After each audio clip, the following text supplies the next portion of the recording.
오늘 말씀 나누겠습니다. 오늘 말씀은 로마서 12장 2절, 제목은 자녀에게 부지런히 가르치라라는 말씀으로 나누겠습니다. 로마서 12장 1절 한 절입니다. 같이 읽겠습니다. 시작. 너희는 이 세대를 본받지 말고 오직 마음을 새롭게 함으로 변화를 받아 하나님의 선하시고 기뻐하시고 온전하신 뜻이 무엇인지 분별하도록 하라. 아멘. 지난주에 로마서 12장 1절 말씀 나누었을 때 영적 예배에 대해서 같이 말씀을 나눴습니다. 영적 예배라는 것이 지난주에 나눴듯이 이성적인 예배, 원어로 하면 합리적인 예배, 그것이 영적 예배라고 하는데, 그 영적 예배가 무엇이냐면 우리의 삶 속에 있는 예배입니다. 합리적인 예배. 우리가 단지 교회에 와서 이렇게 막 찬양 너무 좋지 않습니까? 그 찬양 가운데 하나님의 임재를 느끼고 알고 말씀을 통해서 깨달아지고, 그걸 통해서 그것만이 예배가 아니라 그게 바로 예배의 시작점이라는 겁니다. 그리고 실제적인 예배의 시작점이고 그 이후의 삶, 교회의 문 밖에서 그 믿음의 공동체 이 밖에서부터 생활하는 것이, 그때부터 바로 영적 예배가 시작되는 것입니다. 그렇게 말씀을 나눴죠. 그래서 그 예배가 뭐냐면 우리가 하나님의 선하신 뜻을 잘 알아서 행하는, 그러니까 우리가 하나님을 사랑하고 내 이웃을 사랑하는 그런 실천적인 삶이 내 삶 가운데 드러날 때 이것이 바로 영적 예배고 또 열매를 맺는 예배라고 지난주에 같이 말씀을 나눴습니다. 이어서 로마서 12장 2절 말씀 같이 나누는데, 여기서도 분명히 또 접속사가 나옵니다. 제가 말씀드렸죠. 성경에는 이 접속사 그러므로, 그래서 뭐 그런 말이 함축된 의미가 그 전의 말씀이 어떠냐, 전체를 받느냐 아니면 그걸 통해서 뭔가 동일한 말씀이냐라는 그런 그 중요한 전환점의 말씀입니다. 아예 떨어진 말씀이 아니라. 왜냐하면 이 성경이 한 권당 두루마리로 쫙 펼쳐진 거기 때문에 우리가 보기 쉽게 하기 위해서 장별로 이렇게 절별로 나누었지, 하나의 긴 이 한 권의 책입니다. 두루마리로 엮인 그거를 나누는 겁니다. 그래서 잘못 우리가 이해하면 뭐 그러므로랑 그런 게 빠져 있으면 이게 그 전이랑 뭐가 연결되나 안 되나 그걸 또 헷갈릴 수 있어요. 전혀 다른 걸로 해석할 수 있어요. 그렇기 때문에 성경에는 이 접속사가 굉장히 중요한 연결점의 그런 역할을 하고 있습니다. 그래서 오늘 말씀 가운데 너희는 이 세대를 본받지 말고 라는 말씀 이전에 뭐가 빠지냐면 이 헬라어로 카이라는 접속사, 혹은 또는, 이런 말씀이 빠져요. 이 혹은 또는 이라는 얘기는 뭐냐면 이 1절 말씀과 동일한 그런 말씀이라는 거예요. 같은 비중에 이게 A, B 똑같은 그런 말씀에 A1, A2 뭐 이런 말씀에 동일한 말씀이라는 거예요. 그래서 또한, 다시 얘기하면 또한 너는 이 세대를 본받지 말고 라는 뜻입니다. 1절 말씀을 받아서 동일하게 또한 영적 예배니라, 또한 너는 이 세대를 본받지 말고 오직 마음을 새롭게 받아, 이런 뜻입니다. 그래서 이 지난주에 말씀드린 영적 예배, 이 이성적인 예배, 합리적인 예배가 우리의 삶 가운데 드려지는 예배, 삶 가운데 드려지는 그런 하나님께 드려진 삶에 대해서, 진정한 예배에 대해서 말씀을 나누는데, 오늘 이 말씀을 통해서 제가 말씀을 나누려고 하는 것은 실제적으로 이 예배의 삶이, 우리 영적인 예배, 이성적인 예배의 삶이 어떤 삶이 되어야 되는지 구체적으로 2절 말씀에는 정확하게 더 구체적으로 말하고 있습니다.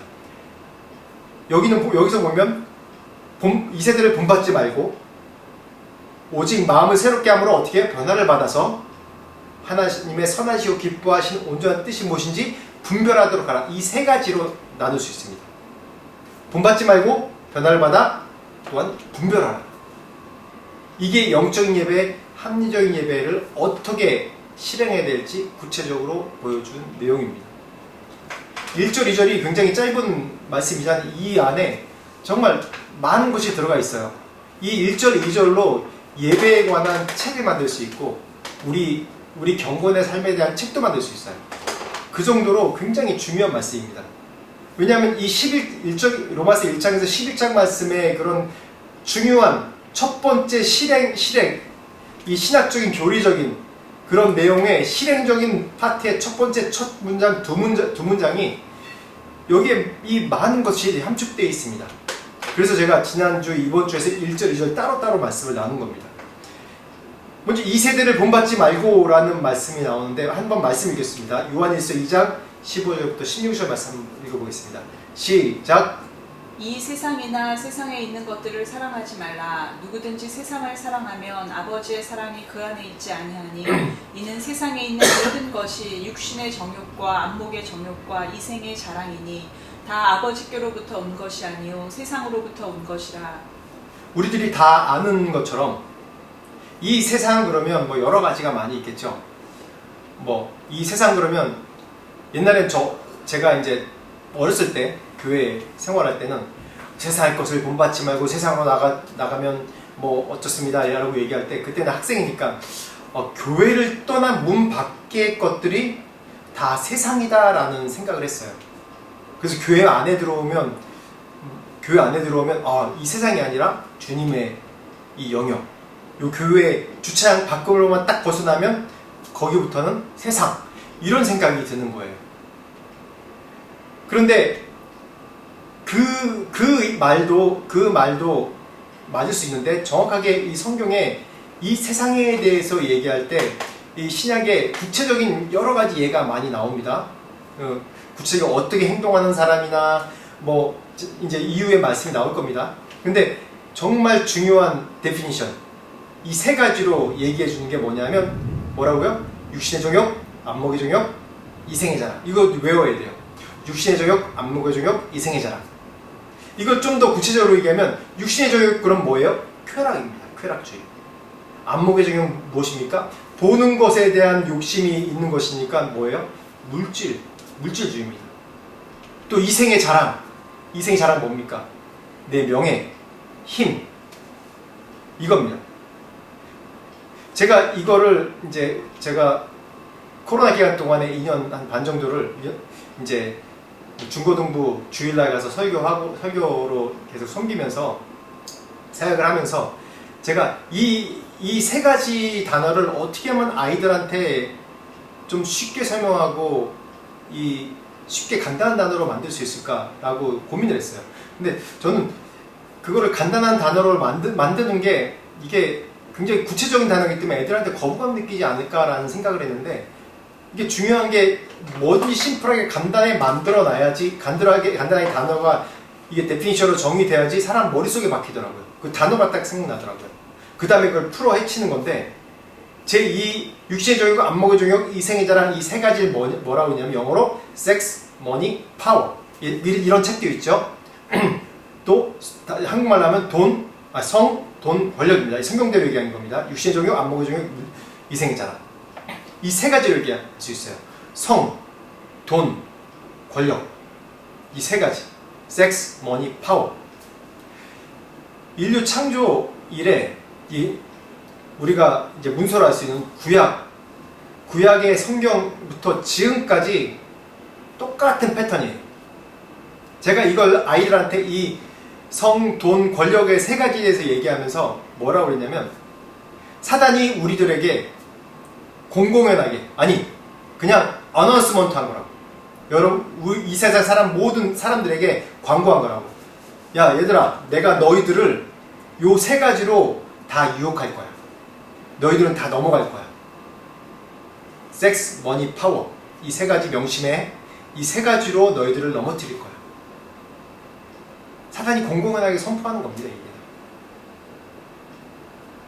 아담과 하와가 범죄했을 때도 뭐예요? 이 안목의 정욕 이생의 자랑 아닙니까? 안목의 정욕 이생의 자랑 아닙니까? 눈에 보암직한 걸 갖고 또 그걸 가지면 어떻게 돼요? 하나님 같은 힘을 갖는다는 교만이 들어간 거예요. 파워, 머니 파워. 이래서 온 인류 가운데 이게 죄가 들어오는 것이죠.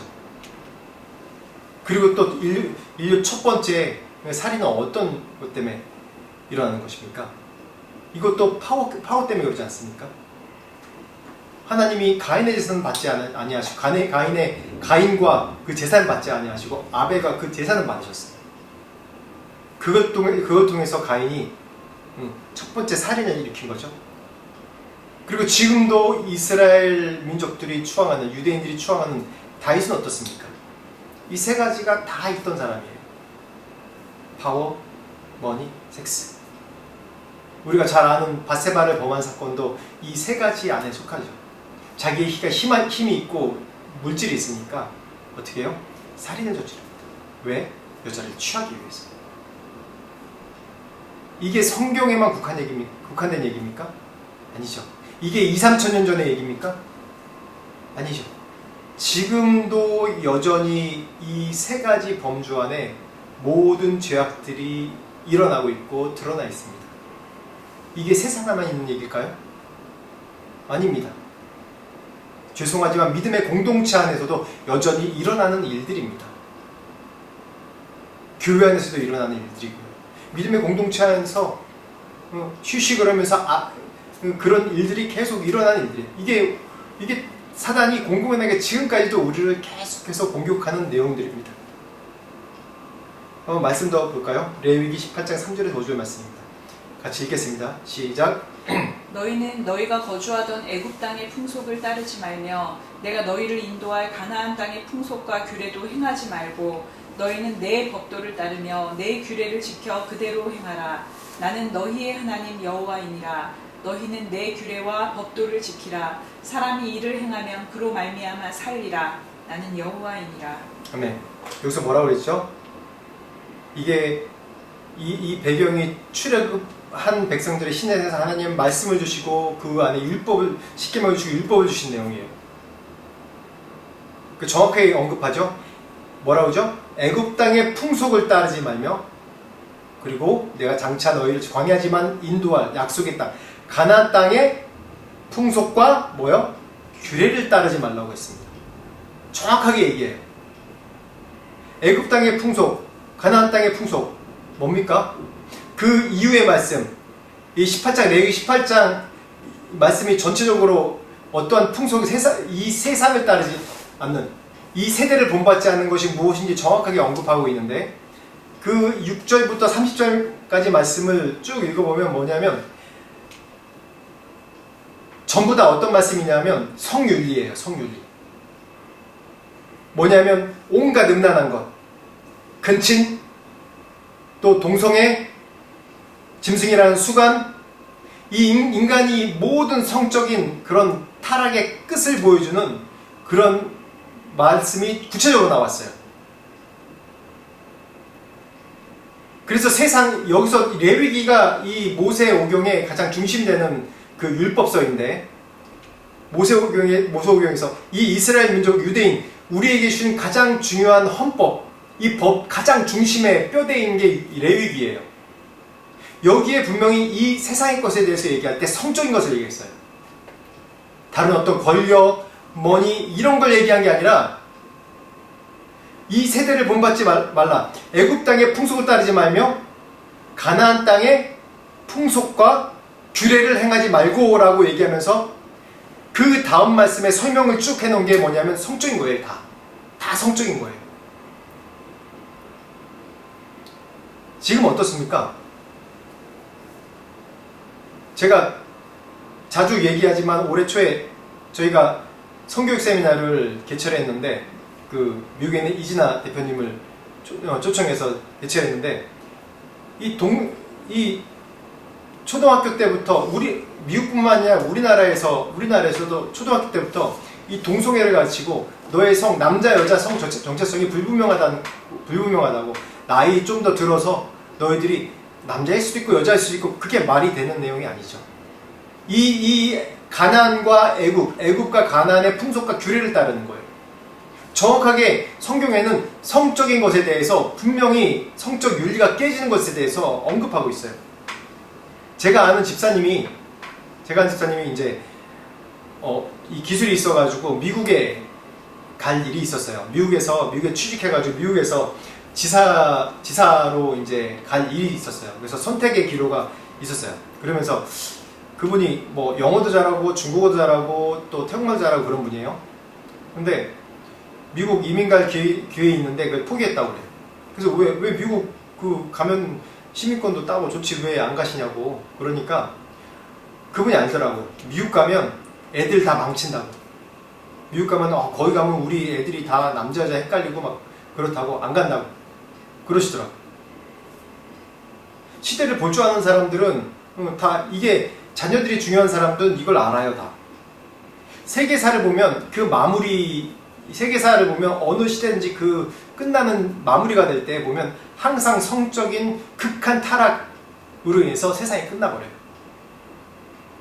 창세기에서도 노아 이전의 그 시대가 그 홍수로 멸망할 그 전 세대는 바로 이런 성적인 타락이 극하고 인간이 서로 중요시 여기지 않는 게 극한 거예요.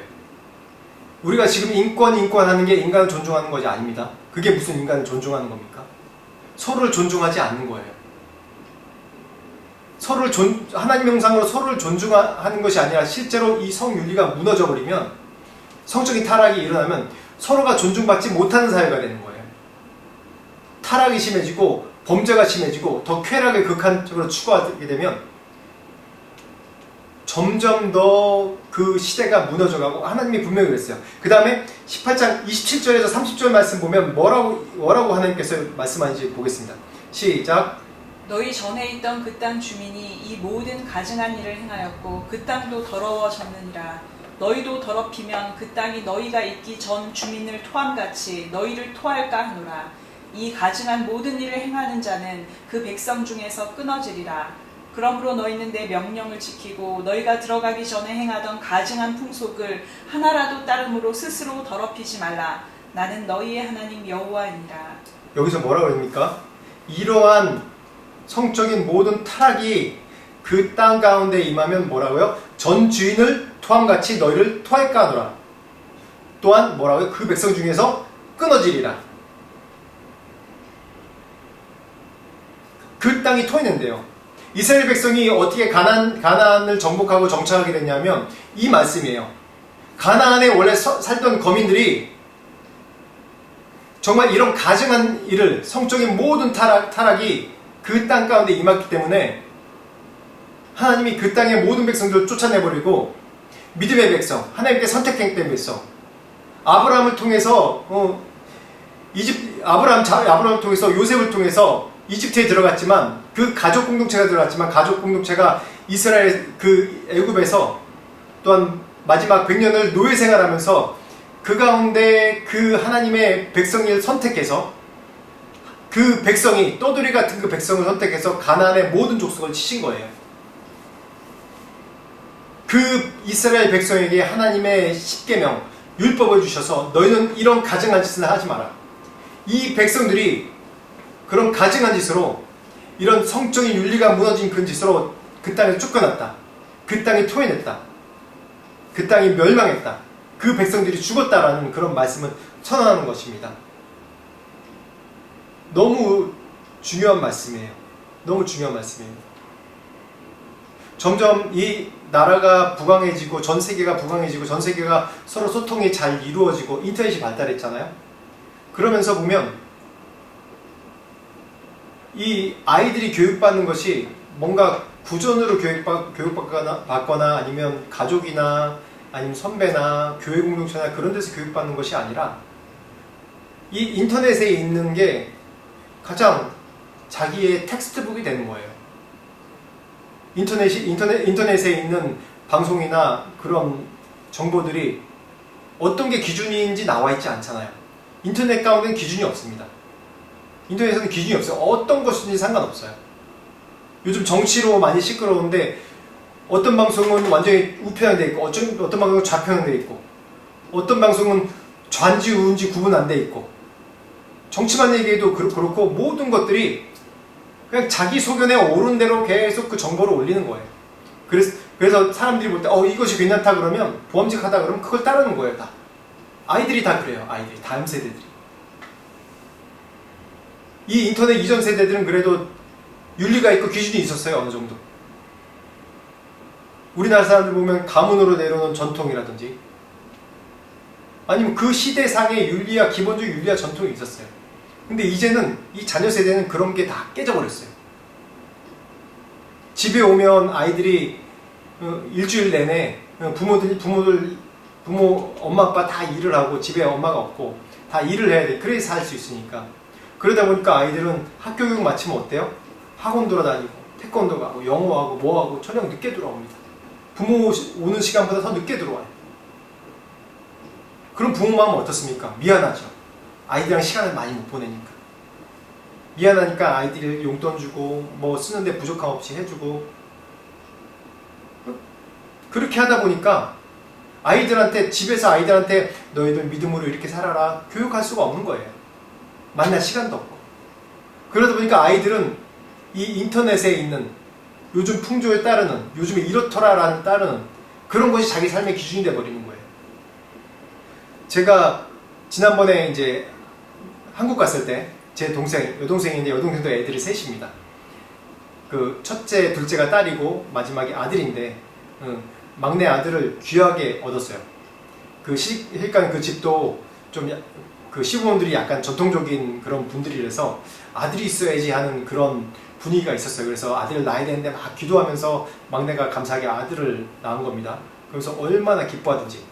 그래서 제가 제 동생한테 그랬어요. 요즘 학교 교육이 이렇다.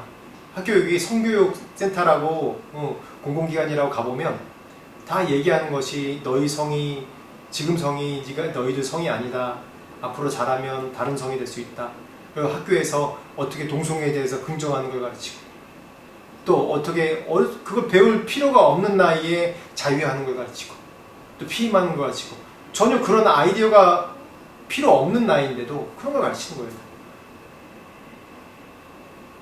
그래서 내가 제 동생한테 너 막내가 나중에 청소년 돼가지고 엄마 나 남자가 아닐 수도 있는 것 같아 이렇게 얘기하면 기분 좋겠냐 그러니까 동생이 화들짝 놀라는 거예요. 아니 어떻게 내가 낳은 아들인데 어떻게 힘들게 낳은 아들인데 절대 안 되지 막 그러는 거예요. 그렇듯이 부모들은 다 자기가 나쁜 짓을 해도 자기가 죄악간 살아도 자식은 다 올바르고 정직하고 잘 살길 바라는 거예요. 자기 기준에. 그게 부모의 마음이잖아요. 근데 요즘 세대가 어떻습니까? 세대가 이렇습니다. 세대가. 이 세대를 본받지 말라고 얘기했는데 다시 한번 2절 말씀 읽어보겠습니다. 시작. 너희는 이 세대를 본받지 말고 오직 마음을 새롭게 함으로 변화를 받아 하나님의 선하시고 기뻐하시고 온전하신 뜻이 무엇인지 분별하도록 하라. 여기서 두 번째로 오직 마음을 새롭게 함으로 변화를 받아. 이 세대를 본받지 않는 것이 뭐냐면 첫 번째로 이 세대를 본받지 않을 수 있는 것이 첫 번째로 마음을 새롭게 함으로 변화를 받아. 첫 번째 마음을 새롭게 하는 겁니다. 하나님이 원하시는 가장 중요한 변화가 뭐냐면 우리의 생활이 바뀌는 것도 중요하고 우리의 가치관을 바뀌는 것도 중요하고 우리의 행동 양식을 바뀌는 것도 중요한데 그거 이전에 가장 중요한 게 뭐냐? 우리 마음이 새롭게 되는 것입니다. 마음. 왜 그럴까요? 말씀 한번 읽어보겠습니다. 시작. 모든 지킬 만한 것 중에 더욱 내 마음을 지키라. 생명의 근원이 이에서 남이니라. 에베소서 말씀 읽겠습니다. 시작. 오직 너희의 심령이 새롭게 되어 하나님을 따라 의와 진리의 거룩함으로 지으심을 받은 새 사람을 입으라. 여기서 무엇을 얘기합니까? 마음을 얘기하죠. 마음. 잠언 4장 23절에 무릇 지킬 만한 것보다 뭐라고요? 내 마음을 지키라. 이 마음이 뭐라고요? 생명의 근원이 이 마음에서 난다고 정확하게 얘기하고 있습니다. 생명의 근원이 뭡니까? 우리가 영생으로 인도할 수 있는 생명의 근원이 이 마음에서 난다는 거예요. 내 마음이 무너지고 내 마음이 하나님께 향하지 않으면 내 마음의 결정이 하나님 선택하지 않고 내 마음의 결정이 내 마음의 방향이 다른 방향으로 세상 이 세대를 본받는 방향으로 나간다고 그러면 내 행동도 그대로 다 따라가는 거예요. 내 결정도 다 그렇게 가는 거고. 그래서 마음이 중요한 거예요. 그래서 오직 에베소 4장 22절 23절에 너희의 심령이 새롭게 되어 하나님을 따라 의와 진리와 거룩하심으로 지으심 받은 새 사람입니다. 너의 심령, 너의 마음, 너의 영혼이 새롭게 되라고 얘기하고 있습니다. 내가 내 마음의 방향이, 내 마음의 결정이 이 세대를 따라가는지, 내 마음의 결정이 하나님을 따라가는지, 말씀과 율법을 따라가는지, 그게 중요한 거예요. 이스라엘 백성들이 어땠습니까? 광야에 나와서 하나님이 이 40년 동안 계속 교육하신 것이 이 율법의 실행적인 내용들이에요. 절기를 지키게 하고, 또 이스라엘 이 진영 안에 여러 가지 사건 사고가 있으면 그 사건 사고의 예를 통해서 하나님을 섬기는 방법을 배우게 하시고, 이 세대를 본받지 않는 그런 실행적인 구체적인 실행적 방법을 이 40년 동안에 계속 훈련시키셨어요. 그래서 절기를 지키게 하고 율법을 지키게 하고 율법으로 어떻게 지키는지 구체적으로 행동 양식을 계속 심어주신 거예요. 왜? 이 이스라엘 히브리인들의 이 마음이 아직 애굽 살 때, 이집트 살 때 노예의 마음이었고, 또 레위기 말씀 방금 18장 읽은 것처럼 이들이 그들의 이방의 그 가증한 이방의 그런 풍습에 젖어 있는 그 생활 속에 살았으니까 풍습에 젖어 있는 사람들이기 때문에 그 세대를 저를 따라가려는 마음이 있는 거예요. 그래서 마음을 새롭게 해서 하나님의 말씀, 율법, 이 십계명, 율법에 집중하게 하려고, 이 마음을 집중하게 하려고 하나님께서 이 40년 기간 동안 계속 고난 가운데 축복해 주시고 계속해서 하나님께서 가르치신 겁니다. 그렇듯이 로마서 1장 28절부터 30절 말씀 한번 같이 읽어보겠습니다. 시작. 또한 그들이 마음에 하나님 두기를 싫어하며 하나님께서 그들을 그 상실한 마음대로 내버려 두사 합당하지 못한 일을 하게 하셨으니 곧 모든 불의, 추악, 탐욕, 악의가 가득한 자요, 시기, 살인, 분쟁, 사기, 악독이 가득한 자요, 수근수근하는 자요, 비방하는 자요, 하나님께서 미워하시는 자요, 능욕하는 자요, 교만한 자요, 자랑하는 자요, 악을 도모하는 자요, 부모를 거역하는 자요, 우매한 자요, 배약하는 자요, 무정한 자요, 무자비한 자라. 그들이 이 같은 일을 행하는 자는 사형에 해당한다고 하나님께서 정하심을 알고도 자기들만 행할 뿐 아니라 또한 그런 일을 행하는 자들을 옳다 하느니라. 여기서 마음을 선택하는 게 중요한 이유에 대해서 나옵니다. 정확하게 나오죠. 그들이 마음에 하나님 두기를 싫어하면 어떻게 된다고 했어요? 하나님이 그 상실한 마음대로 내버려 두사 합당하지 못한 일을 하게 그냥 그냥 버려뒀다는 거예요. 분명히 하나님을 두기 싫어하는 마음 뭐라고 했죠? 상실한 마음이라고 성경에 분명히 얘기하고 있습니다. 이 상한 마음이 상실한 마음. 하나님을 잃어버린 이 마음, 이 인간을 창조하신 분이 하나님이신데 하나님을 두기 싫어하는 마음은 바로 성경의 말씀대로 상실한 마음이다. 상실하면 어떻게 되는 줄 알아요?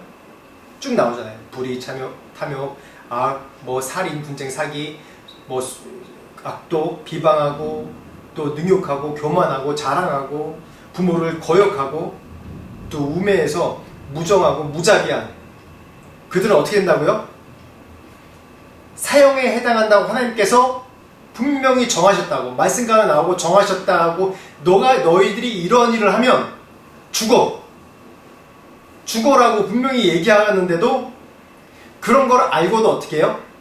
자기만 행할 뿐만 아니라 그런 일을 행한 자를 옳다고 얘기한다는 거예요.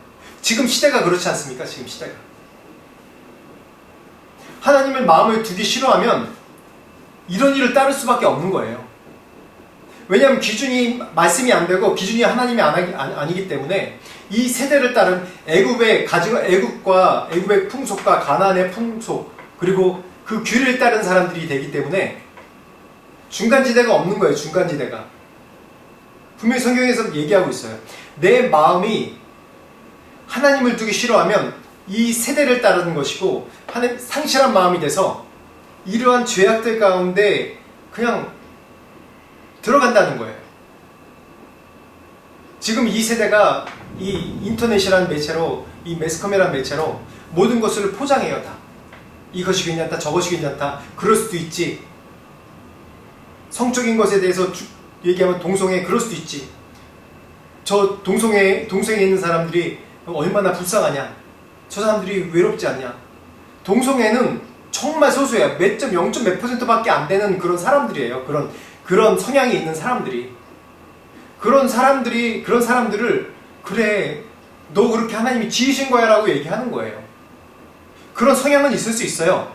성향은 있을 수 있는데 그 사회가 그걸 계속해서 조장하는 거예요. 그래, 너 그렇게 다른 남자인데 여자 같은 성향이 있을 수 있지. 여러 가지 성격이 있을 수 있죠. 여러 가지 성향이 있을 수 있죠. 남자인데도 거치는 사람이 있고 부드러운 사람이 있을 수도 있고. 근데 그 성향이 이 사회에 나가면서 그 성향이 남자는 남자 성향이 되는 거고 여자는 여자 성향으로 되는 거예요. 그런데 사회는 그걸 계속 조장해요. 아, 그런 사람들을 인정해야 된다. 그런 사람들을 우리가 법적으로 보호해줘야 된다. 물론 잃어버린 형제들이죠. 잃어버린 자매들이고 잃어버린 사람들이죠. 그들을 존중하고 그들을 품고 그들을 같이 일으키는 건 교회의 사명이고 우리 믿음의 공동체의 사명입니다. 근데 그걸 법적으로 인정하고 법적으로 규례화하는 건 잘못된 거예요. 다른 일입니다. 다른 일. 여기서 분명히 그랬죠. 이같이 하나님의 마음을 주지 않고 하나님의 기준으로 살아가지 않는 사람들이, 상실된 마음의 사람들이 어떻게 된다고요? 이러한 자기도 그런 악한 일을 행하고 그러면서 분명히 이런 것이 잘못됐고 사형에 해당한다고, 죽음에 해당한다는 건 분명히 본인들도 마음의 양심의 가치가 알아요. 아는데도 불구하고 다른 사람들도 행하는 거 옳다 한다고 그랬어요. 지금 이 세대가 그렇습니다. 이 세대가. 그래서 이런 일들에서 우리가 빠져나오려고 어떻게 하면 하나님의 마음을 둘 수 있을까? 하나님을 우리 마음에 둘 수 있을까요? 한번 같이 봅시다. 갈라디아서 5장 16절 17절 시작. 내가 이르노니 너희는 성령을 따라 행하라. 그리하면 육체의 욕심을 이루지 아니하리라. 육체의 소욕은 성령을 거스르고 성령은 육체를 거스르나니 이 둘이 서로 대적하므로 너희가 원하는 것을 하지 못하게 하려 함이니라. 뭐예요? 육체, 하나님 두기 싫어하는 마음의 반대가 뭐예요? 성령입니다. 하나님을 마음에 둘 수 있는 방법은 성령을 우리 마음 가운데 초청하는 거예요. 우리가 이런 세상의 유혹, 이 세대를 거스릴 수 있는 능력이 어디서 나오는 줄 아세요? 나의 지식과 철학에서 나오는 것이 아닙니다. 오직 성령의 능력으로 나오는 거예요.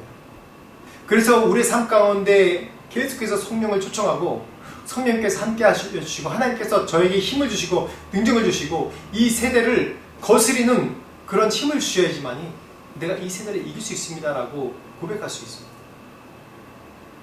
이 세상에 음란한 것을 볼 때 이 세상에 음란을 보고 즐기는 것이 아니라 그 음란한 것을 보면서 내 마음이 아프고 내가 마음이 상해야 돼요. 성령이 내 안에 있으면 그런 마음을 주세요. 그래서 하나님, 성령님 내 안에 거해주세요. 그래서 내 영을 새롭게 해주세요. 내 힘으로는 이 세상의 이 세대의 악하고 음란한 것들을 견딜 수가 없습니다. 하나님 힘을 주세요. 매일마다 매 순간마다 유혹이 올 때마다 내가 그 가운데 넘어질 때마다 다시 한번 일으켜달라고 계속 성령을 내 마음 가운데 초청해야 돼요. 내 마음 가운데 이 사단이 자리 잡지 않도록 이 세대에 향하는 상실한 마음이 되지 않도록 계속해서 성령을 내 마음 가운데 초청하는 수밖에 없습니다. 다시 한번 2절 말씀 다시 한번 읽겠습니다. 시작. 너희는 이 세대를 본받지 말고 오직 마음을 새롭게 함으로 변화를 받아 하나님의 선하시고 기뻐하시고 온전하신 뜻이 무엇인지 분별하도록 하라. 여기서 중요한 건 분별하도록 하라. 뭘 분별한다고요? 하나님의 선하시고 기뻐하시고 온전한 뜻이 무엇인지 분별하도록 하라. 무엇이 하나님의 선하시고 온전하시고 하나님이 선하시고 기뻐하시고 온전한 뜻일까요? 무엇이 하나님 뜻일까요? 신명기 6장 5절 6절 말씀 봅시다. 시작. 너는 마음을 다하고 뜻을 다하고 힘을 다하여 내 하나님 여호와를 사랑하라. 오늘 내가 내게 명하는 이 말씀을 너는 마음에 새기고. 예수님께서 이 구약의 이 율법의 말씀 두 가지로 요약하셨어요. 하나님을 사랑하고 뭐죠? 내 몸과 같이 사랑하라. 이 두 가지로 이 율법이 완성, 이게 하나님 뜻이니라라고 얘기하고 있어요. 그 말씀의 근원 말씀이 이 신명기 6장 5절에서 9절 쉐마의 말씀입니다. 너는 마음을 다하고 뜻을 다하고 힘을 다해 내 하나님을 사랑하라.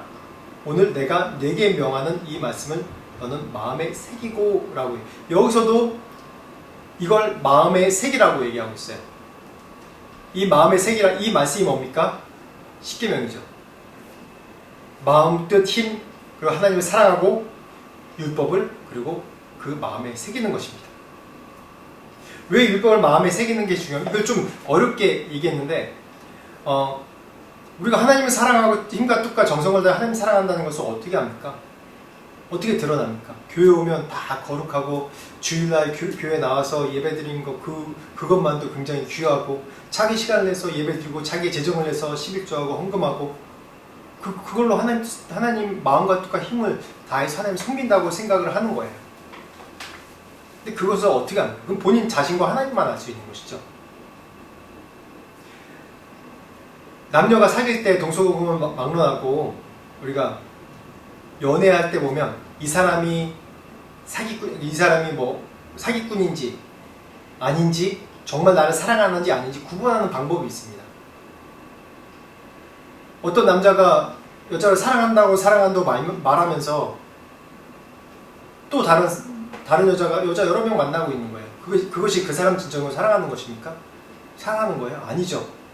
진정으로 사랑하는 거 아니에요. 진정으로 사랑하면 어떻게 돼요? 다른 여자가 안 보이는 거예요. 다른 남자가 안 보이는 거예요. 저도 제 아내 이제 연애 시작할 때 아무것도 안 보이더라고요. 그냥 제 아내 이름, 제 아내 얼굴 늘 그것만 생각나요. 한번 축구하다가 제가 축구를 이제 너무 좋아했는데 축구하다가 탁 넘어졌는데 이제 순간 뇌진탕이 걸린 거예요. 그래서 잠시 기절했어요.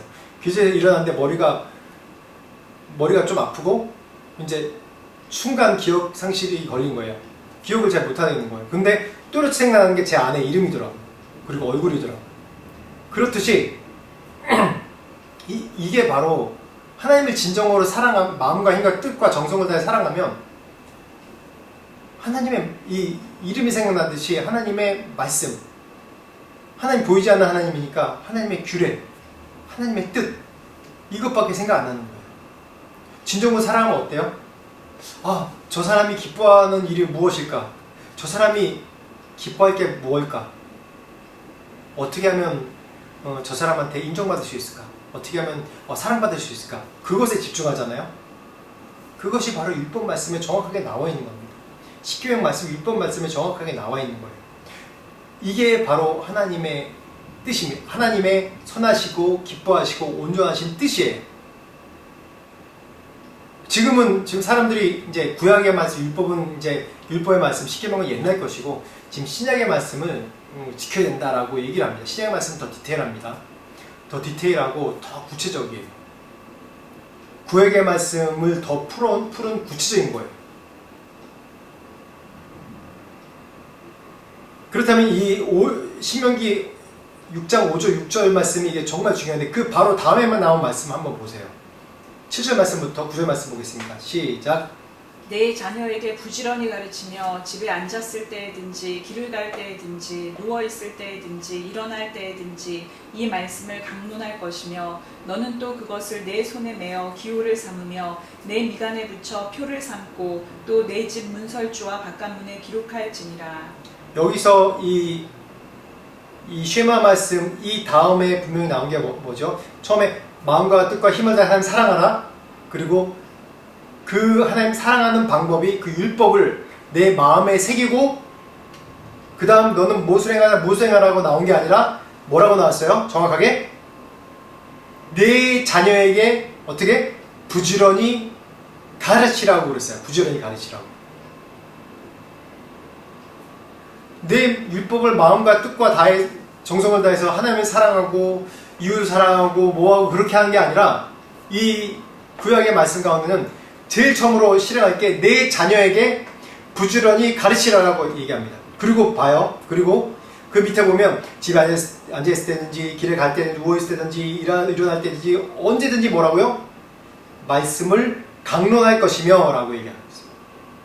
가르치라는 게 뭐냐면 말씀을 계속해서 말씀을 얘기해 주라는 거예요. 말씀이 이렇다, 율법이 이렇다, 율법 말씀 가운데 뭐 하지 말라, 뭐 하지 말라. 애굽 땅에서 있은 애굽 땅의 규례, 애굽 땅의 이 세대는 애굽과 가나안 땅의 풍습과 규례는 이런 성적으로 타락하고 뭐하고 계속해서 얘기하는 거예요. 다른 얘기하는 것이 아니라 이 하나님의 율법 말씀, 네 마음에 새긴 뜻과 정성을, 마음과 힘과 정성을 다해서 사랑하는 그런 하나님 사랑하는 마음에 새긴 그 율법을, 말씀을 마음에 새기지 말고 첫 번째로 그것을 네 입으로 네 자녀들에게 부지런히 가르치라는 거예요. 네 가정에서 먼저 네 자녀들에게 가르칠 때 그것으로부터 시작해서 하나님의 경건한 세대가 일어나는 겁니다. 이 세대를 본받지 않는 세대가 일어나는 거예요. 이게 바로 뭐냐면 거룩한 훈련이에요. 거룩한 경건의 훈련입니다. 정말 자녀 교육 공공기관에서 다 잘한다고 생각하십니까? 학교 교육 잘하죠. 중요한 윤리나 교육 같은 거 잘 시켜요. 근데 정말 중요한 핵심 교육은 집에서 부모가, 오늘 말씀 가운데 신명기 6장에 나온 말씀 가운데 중요하게 말했듯이 그 부모가 나의 자녀들에게 내 입으로 말씀을 계속 강론해서 가르치는 거예요. 강론할 뿐만 아니라 뭐라고 그랬죠?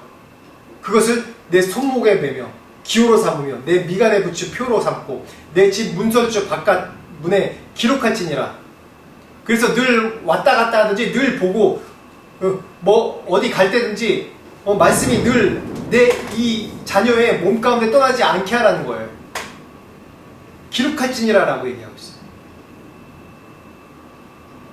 이게 얼마나 중요합니까? 이게 어렸을 때부터 하는 것이 얼마나, 자녀들에게 하는 게 얼마나 중요한지 알아요? 제가 태권도를 가르치는데 저희 이제 선교사님들 사역에 활용하시라고 선교사님들 한 4년 전부터 선교사님들 수요일마다 좀 모셔서 제가 가르칩니다. 한 1시간 반씩 가르치는데 이제 거의 뭐 50이 다 된 분이고 50 넘은 분이고 60 된 분들도 있어요.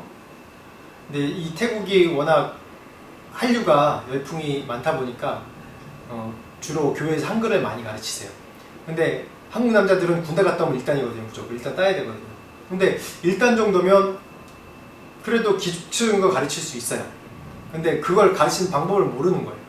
그래서 제가 성사님들 모아서 우리 에클레시아는 회를 조직해서 이제 수요일마다 모여서 계속 가르칩니다. 근데 이렇게 보면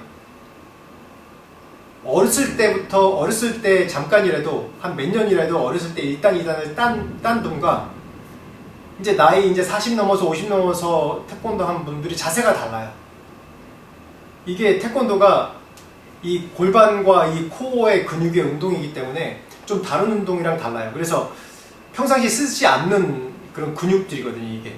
근데 어렸을 때부터 한 분들은 다리가 안 찢어져도 돌려차기나 앞차기 할 때 자세가 다른 거예요. 왜냐하면 어렸을 때 교육받는 게 정말 중요한 거거든요, 이게. 그렇듯이 우리 신앙 교육은 이 세상에 살다 보면 우리가 거룩과 믿음으로 사는 그런 근육이 발달을 못해요. 거룩의 근육을 발달시키려면 내가 집에서 계속적으로 훈련을 하는 거예요. 어렸을 때부터 계속 훈련을 받아야 돼요. 그래야지 이 세상에 나가서 그 자녀들이 자라서도 이게 기준이 하나님 이 말씀 기준이 되기 때문에 이게 올바른지 올바르지 않은지 이 기준이 있는 거예요. 이건 바르지 않다. 그래서 죄악 가운데 가다가도 다시 돌아올 수 있는 힘을 얻을 수 있는 겁니다. 그렇듯이 내 자녀를 가르치는 것이 얼마나 중요한지 이 성경에서는 그렇게 얘기하고 있습니다. 오늘 말씀 가운데 2절 말씀 다시 한번 보면 이 세대를 본받지 말고 오직 마음을 새롭게 함으로 변화를 받아 하나님의 선하시고 온전한 뜻이 무엇인지 분별하도록 하라라고 얘기했는데 제가 제목을 굳이 왜 자녀에게 이 부지런히 가르치라고 얘기했냐면 이 세대를 본받지 않는 그런 힘이 어디서 나오냐면 내 자녀를 가르칠 때 나오는 것 같아요. 왜냐하면 초반에도 말씀드렸듯이 나는 내 부모는 죄악 가운데서 노출되어 있다 할지라도 내 자녀들은 올바르게 살게끔 그렇게 계속 인도하지 않아요. 아무리 도둑이라도 자녀들이 도둑질하게 가르치지 않지 않습니까? 그렇듯이 오늘 이 신명기 6장 말씀 가운데도 분명히 나와 있듯이 내 마음의 변화받아 새롭게 되고 하나님 사랑하고 내 율법을 내 마음속에 새길 수 있는 방법이, 실행적인 방법이 뭐냐면 내 자녀에게 가르치는 거예요. 내 입으로 선포하는 거예요. 자녀에게 선포하고 고백하는 거예요. 왜 자녀에게 가르치라고 얘기했겠어요? 마음으로 변화를 받아 새롭게 돼서 마음에 간직하고 내 생활 가운데 이웃 사랑을 행하면 되지. 행하는 것도 분명히 중요해요. 행해야 돼요.